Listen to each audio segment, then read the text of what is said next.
छुट्टियां आने पर आज तक तो हम लोग अपनी फ्रेंड्स और फैमिलीज को यही कहते आ रहे थे कि चलो कहीं घूमने चलते हैं। लेकिन मुझे ऐसा लगता है कि इन फ्यूचर हम लोग ये कहेंगे कि चलो स्पेस घूमने चलते हैं। क्या आपको भी ये लगता है कि इन फ्यूचर हम लोग अपने बैग को पैक करके यूं ही स्पेस की सैर पर निकल जाएंगे? देखिए, आज से कुछ साल पहले तो ये पॉसिबल नहीं लग रहा था, लेकिन अब ये पॉसिबल लग रहा है। कैसे, चलिए जानते हैं। सन 2000 से पहले तो विकसित और विकासशील देशों की गवर्नमेंट फंडेड स्पेस एजेंसीज के एस्ट्रोनॉट्स ही स्पेस मिशन के हिस्सा हुआ करते थे और हार्डकोर ट्रेनिंग के बाद उन्हें स्पेस में भेजा जाता था। उनमें से आप लोगों ने अमेरिका की नासा, इंडिया की इसरो, रशिया की आरएफएसए या फिर चाइना, यूरोप या जापान की स्पेस एजेंसीज के नाम सुने होंगे। लेकिन सन 2000 के बाद इसमें कुछ प्राइवेट एजेंसीज भी शामिल हो गई थी। मैं आपकी जानकारी के लिए आपको बता दूं कि सबसे पहले सन 2000 में ब्लू ओरिजिन फॉर्म हुई, जिसके मालिक जेफ बेजोस हैं। सन 2002 में स्पेसएक्स फॉर्म हुई, जिसके मालिक एलॉन मस्क हैं। और सन 2004 में वर्जिन गैलेक्टिक फॉर्म हुई, जिसके मालिक रिचर्ड ब्रैंसन हैं। यानी कि आज से 15 से 20 साल पहले ये प्राइवेट स्पेस एजेंसीज फॉर्म हुई थी।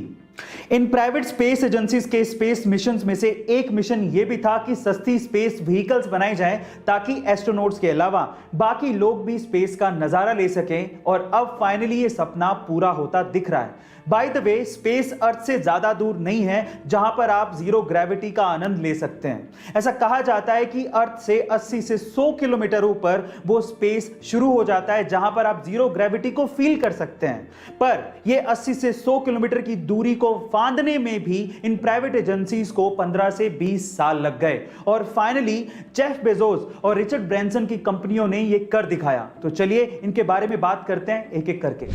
वैसे जेफ बेजोस 20 जुलाई 2021 को स्पेस की यात्रा करके स्पेस में जाने वाले पहले कारोबारी बनना चाहते थे, लेकिन उससे पहले ही वर्जिन गैलेक्टिक के रिचर्ड ब्रैंसन ने गुगली मार दी और स्पेस की यात्रा करके वापस भी आ गए और ये टैग उन्होंने अपने नाम कर लिया।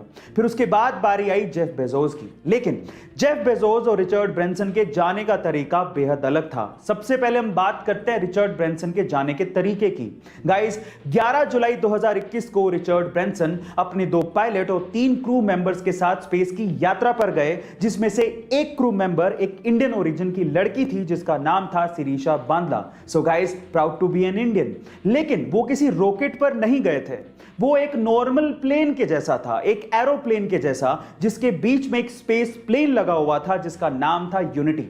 सबसे पहले उस प्लेन ने नॉर्मल तरीके से उड़ान भरी और उसके बाद जैसे ही 50,000 फीट पर पहुंचे, सेंटर से यूनिटी स्पेस प्लेन अलग हो गया और उसके बाद सुपरसोनिक स्पीड से अर्थ से करीब 80 किलोमीटर ऊपर जाकर स्पेस में पहुंच गया। और उसके बाद आया मैजिकल मूवमेंट। सारे क्रू मेंबर्स ने लगभग 4 मिनट के लिए जीरो ग्रेविटी को फील भी किया और फिर unity space plane normal plane की तरह लैंड हो गया और इस तरह से रिचर्ड ब्रैंसन और उनके क्रू मेंबर्स ने पहली स्पेस की यात्रा खत्म की। गाइस, अगले साल रिचर्ड ब्रैंसन की कंपनी वर्जिन गैलेक्टिक बाकी लोगों के लिए भी स्पेस की यह सैर शुरू करने वाली है, जिसके लिए वो पर ट्रैवलर 2 से 2.5 करोड़ रुपया चार्ज कर रही है, जिसके लिए अभी तक 600 से ज्यादा रजिस्ट्रेशन भी हो चुके हैं और उनमें जस्टिन बीबर और लियोनार्डो डिकैप्रियो भी शामिल हैं।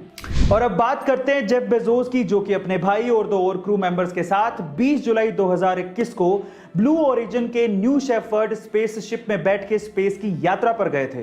पर फिर फर्क क्या था? सबसे पहला फर्क यह था कि जेफ बेजोस एरोप्लेन में नहीं बल्कि रॉकेट में गए थे, जिसमें ऊपर एक कैप्सूल लगा हुआ था, वो डिटैच हो सकता था, यानी कि डिटैचेबल था। दूसरी खास बात यह थी कि यह यात्रा पूरी तरह से ऑटोमेटिक थी, यानी कि इसमें कोई पायलट था ही नहीं।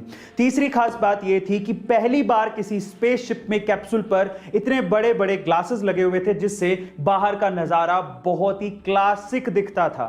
चौथी खास बात यह थी कि यह यात्रा मात्र 11 मिनट में ही खत्म हो गई थी और उसमें सिर्फ 4 मिनट वो लोग स्पेस में रहे थे और जीरो ग्रेविटी को उन्होंने फील किया था। जेफ बेजोस की स्पेस यात्रा की एक और खास बात यह थी कि उनका रॉकेट कर्मन लाइन तक गया था, यानी कि अर्थ से 100 किलोमीटर ऊपर तक पहुंचा था। अब देखिए, बेहतरीन कौन है, रिचर्ड ब्रैंसन या फिर जेफ बेजोस, ये तो वक्त ही बताएगा। लेकिन स्पेस ट्रैवलिंग में एक रेवोल्यूशन जरूर आने वाला है, जिसमें एस्ट्रोनॉट के अलावा बाकी लोग भी ऊपर जाकर हमारी खूबसूरत अर्थ का नजारा देख पाएंगे। क्या आप भी देखना चाहते हैं? बताइएगा जरूर।